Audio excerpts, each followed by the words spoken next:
Side खबरों के लिए सब्सक्राइब करें फ्लेम मीडिया और उसके बाद बेल आइकन को प्रेस करें ताकि सबसे पहले आपको मिले एक्सक्लूसिव खबरें।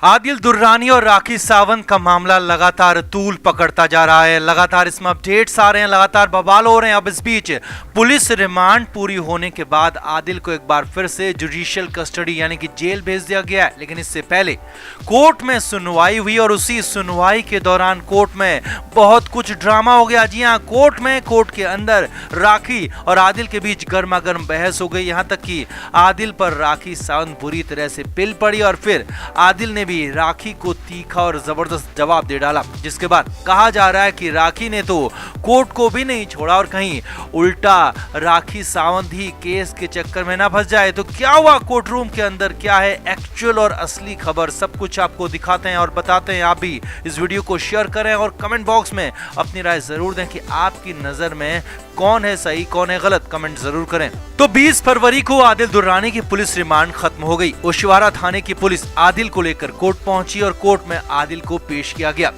अब कोर्ट में बाकी लोगों के अलावा राखी सावंत भी मौजूद थी। जी हां, राखी अपने वकील के साथ वहां पहुंची थी। अब वहां पर कई मामले लिस्टेड थे और उनमें से एक आदिल और राखी का भी मामला था। अब कोर्ट रूम में क्या हुआ वो जानने बताने से पहले आपको ये बता दें कि असली जो कोर्ट होती है वो फिल्मी कोर्ट से बिल्कुल अलग होती है। फिल्मों में जैसा कि दिखाया जाता है कि कुर्सियां लगाकर लोग बैठे रहते हैं, कटघरे में आरोपी खड़ा रहता है और जज ऑर्डर करते रहते हैं, लेकिन ऐसा या कहें कि इस तरह का नजारा असली कोर्ट में बिल्कुल भी नहीं दिखता। खास तौर पर निचली कोर्ट में तो बिल्कुल कतई भी नहीं। और वहां पर कई केस थे जिनकी सुनवाई होनी थी, तो उनके आरोपियों के साथ साथ उनके वकील भी कोर्ट में खड़े थे और अपनी अपनी बारी का इंतजार कर रहे थे, क्योंकि वहां पर बैठने की जगह थी नहीं। अब वहीं पर आदिल दुर्रानी के पास में ही राखी सावंत भी खड़ी थी, उनके वकील भी खड़े थे। अब सूत्रों के मुताबिक राखी सावंत कोर्ट के अंदर ही जबरदस्ती आदिल से लड़ने लगी, भिड़ने लगी और जिस तरह के ड्रामे के लिए राखी जानी भी जाती है तो वैसा ही कुछ वहां पर करने लगी और आदिल को गुस्से में बोल रही थी। तो कभी अचानक पलटी मारते हुए आदिल को प्यारे पति कहकर बुलाने लगती है। सब कुछ काफी देर तक चलता रहा। अब सूत्रों के मुताबिक खबर है कि आदिल दुर्रानी यहाँ पर राखी की बातों का कोई जवाब दे नहीं रहा था, या कहें कि राखी को इग्नोर कर रहा था। लेकिन राखी कहां मानने वाली थी। राखी सावंत फिर से टीज करने लगी और सूत्रों के मुताबिक राखी कहने लगी कि जेल में कितना मजा आ रहा है, हवालात जो कि तुम्हारी असली ससुराल है तो उस ससुराल में कितना मजा आया। और यही नहीं, यहीं पर सूत्रों के मुताबिक राखी ने कहा कि तुम तो लेकर नहीं गए, लेकिन अब मैं खुद ही अपने ससुराल यानी कि मैसूर जाने वाली हूं और आदिल से कहा कि मैं तुम्हारे घर जाऊंगी।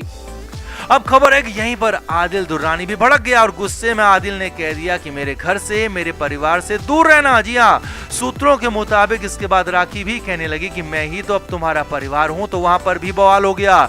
और सूत्रों के मुताबिक आदिल ने यहां तक कह दिया कि मेरा तुमसे कोई रिश्ता नहीं है और मैं बाहर आकर बहुत कुछ कर लूंगा। अब वहां पर हालात खासे टेंस हो गए थे। हालांकि दोनों ही तरफ से वकील दोनों को चुप करा रहे थे, लेकिन राखी सावंत कहां शांत रहने वाली थी। राखी बार बार आदिल को उकसा रही थी, बार बार बोले जा रही थी कि तुम बाहर जाकर क्या करोगे, क्या तुम मुझे मारोगे, क्या तुम मुझे धमकी दे रहे हो। जी हाँ, कुछ इसी तरह की बातें वहां पर हुई। हालांकि राखी सावंत ने खुद भी कोर्ट से बाहर आकर कहा था कि आदिल ने उन्हें धमकी दी है और जेल से बाहर आकर देख लेने की बात कही है, मगर सूत्रों के मुताबिक ऐसा डायरेक्टली कुछ भी नहीं था, बल्कि असली मामला यह था कि राखी सावंत ही बार बार आदिल को उकसा रही थी और इसी दौरान खुद ही राखी कहती रही कि क्या तुम मुझे धमका रहे हो, क्या तुम मुझे देख लोगे। काफी देर तक ये हंगामा चलता रहा और फिर इसी दौरान राखी और आदिल दुर्रानी की केस की मुनादी भी हो गई। जी हाँ, कोर्ट में मुनादी ही की जाती है, यानी कि कोर्ट का एक कर्मचारी जोर से आवाज देकर केस का नाम लेता है, जैसे कि राखी सावंत वर्सेस आदिल दुर्रानी केस। तो उसके बाद इस मामले के वकील कोर्ट को अपनी रिपोर्ट्स देते हैं, जांच एजेंसी से सवाल पूछा जाता है और कोर्ट ने कहा कि अब इस मामले में जांच की जरूरत नहीं है, पूछताछ की जरूरत नहीं है, तो फिर आदिल को जुडिशियल कस्टडी यानी कि जेल भेज दिया जाए और आदिल को जेल भेज दिया गया।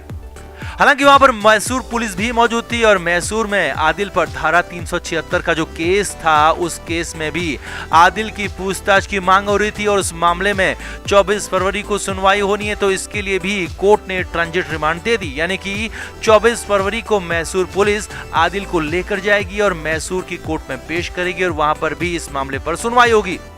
अब ये तो केस की बात थी, मगर कोर्ट के अंदर राखी ने खासा बवाल कर दिया, हंगामा कर दिया। और जो बात राखी सावंत बाहर आकर खुद कह रही थी, जो खुद बता रही थी, तो वैसा डायरेक्टली कुछ भी नहीं था, बल्कि ठीक इसके उलट मामला वहां नजर आया था। और सूत्रों के मुताबिक राखी सावंत ने ही जबरदस्ती वहां पर बखेड़ा खड़ा किया था। लेकिन अब आदिल का अंदाज बेहद ही ज्यादा चौंकाने वाला नजर आ रहा है। अब आदिल पूरी तरह से राखी सावंत से नाता तोड़ने को तैयार दिख रहा है। यानी कि अगर आदिल दुर्रानी की बेल हो जाती है तो फिर तो आदिल दुर्रानी पूरी तरह से राखी सावंत के खिलाफ बदले की कार्रवाई कर सकता है, या कहें कि नया केस दर्ज कर सकता है, जो कि इस मामले में नया और बड़ा ट्विस्ट ला सकता है। अब ये पूरा मामला खासा पेचीदा हो गया है और इंतजार है कि अब पहले 24 फरवरी को मैसूर की कोर्ट क्या फैसला देती है, और उसके बाद अगर आदिल दुर्रानी को बेल मिलती है, वो जेल से बाहर आता है, तो उसका नया कदम क्या होगा, उसका भी इंतजार है। तो आपका क्या मानना है? क्या वाकई में राखी सावंत जबरदस्ती कर रही है या फिर आदिल दुर्रानी चालाकी दिखा रहा है? आपका क्या मानना है? कमेंट करके आप भी जरूर बताएं, वीडियो को शेयर भी करें। जी हाँ, राखी ने खुद बताया कि वो आदिल से मिलने पुलिस स्टेशन गई थी, आदिल से मुलाकात भी हुई थी। हालांकि यहाँ पर जो बवाल हुआ उसके बारे में राखी ने कुछ नहीं बताया। जी हाँ, राखी सावंत ने बाहर आकर मीडिया के सामने बहुत बड़ी बड़ी बातें कही, लेकिन हाँ, वो मेन बात बताना भूल गई, जो कि अंदर हुआ। और वही बड़ी खबर, वही बड़ी बात हम आपको बता रहे हैं कि जब आदिल से मिलने राखी पहुंची तो वहां पर कैसे खूब बवाल हो गया था। एक लीडिंग न्यूज़पेपर ने इसकी पूरी रिपोर्ट दी है और वही सिलसिलेवार तरीके से हम आपको बताते हैं। आदिल से मिलने राखी सावंत मुंबई के ओशिवारा पुलिस स्टेशन पहुंची थी और वहां आदिल से मिलने की मांग की। हालांकि आदिल दुर्रानी ने खुद राखी से मिलने से साफ साफ इनकार कर दिया। जी हां, पहले तो राखी से मिलने से साफ मना किया, लेकिन राखी भी पुलिस वालों पर प्रेशर बनाती रही और अंत में आदिल दुर्रानी से मिलने में कामयाब रही। आगे देखिए, अब सूत्रों के मुताबिक इसी दौरान राखी सावंत ने सीधे सीधे आदिल से पूछ लिया कि तुमने 1.5 करोड़ का क्या किया। तो आदिल ने बेहद तीखा जवाब राखी सावंत को दिया और कहा कि तुम्हें इससे क्या मतलब, मैं कुछ भी करूं। राखी ने फिर सवाल किया कि क्या तुमने कोई कार ली या फिर कहीं और खर्च कर दिए। तो आदिल ने इस बार भी जोरदार अंदाज में तीखा जवाब दिया और कहा कि ये मेरी मर्जी है, मैं क्या करूं, वो मेरा पैसा है, तुम्हें इससे कोई मतलब नहीं होना चाहिए। और आदिल ने यहाँ तक कह दिया कि जो तुम पब्लिसिटी के लिए कर रही हो और जो तुमने ये ड्रामा किया, इसके लिए मैं तुम्हें कभी माफ नहीं करने वाला और कभी भी तुम्हें इस गुनाह से दूर नहीं होने देने वाला हूँ। तुम्हारा ये गुनाह है, बहुत बड़ा है और इसके लिए तुम्हें कभी कोई माफी नहीं मिलने वाली है। बात यहीं तक नहीं थी। जी हाँ, आगे देखिए, इसके बाद बहुत बड़ा बवाल हो गया जब आदिल दुर्रानी ने बिल्कुल तमाचे मारने के अंदाज में राखी सावंत को करारा, सटीक, झन्नाटेदार जवाब दिया और फिर राखी सावंत बोलती रह गई। सूत्रों के मुताबिक राखी ने वहां लॉकअप में रखे गए आदिल से कहा कि तुम्हें मुझे बताना ही होगा कि तुमने पैसों का क्या किया, 1.5 करोड़ का क्या किया। तो आदिल दुर्रानी ने कहा कि तुम्हें जो करना है कर लो, तुम्हें जो उखाड़ना है उखाड़ लो, तुम्हें जो कुछ भी मुझे पता है वो कुछ भी नहीं बताऊंगा और पुलिस को सब कुछ बताऊंगा। और अब तो मैं पुलिस से ही बात करूंगा, कोर्ट में ही बात करूंगा, तुमसे बात तो बिल्कुल भी नहीं करूंगा। तो आपका इस पूरे मामले पर क्या कहना है? क्या वाकई आमने सामने पूछताछ होती है तो राखी सावंत फंस जाएगी या फिर आदिल दुर्रानी के लिए खराब होने वाला है? आपका क्या मानना है? आप भी कमेंट बॉक्स में अपनी राय जरूर दें और वीडियो को शेयर भी करें। Flame media report.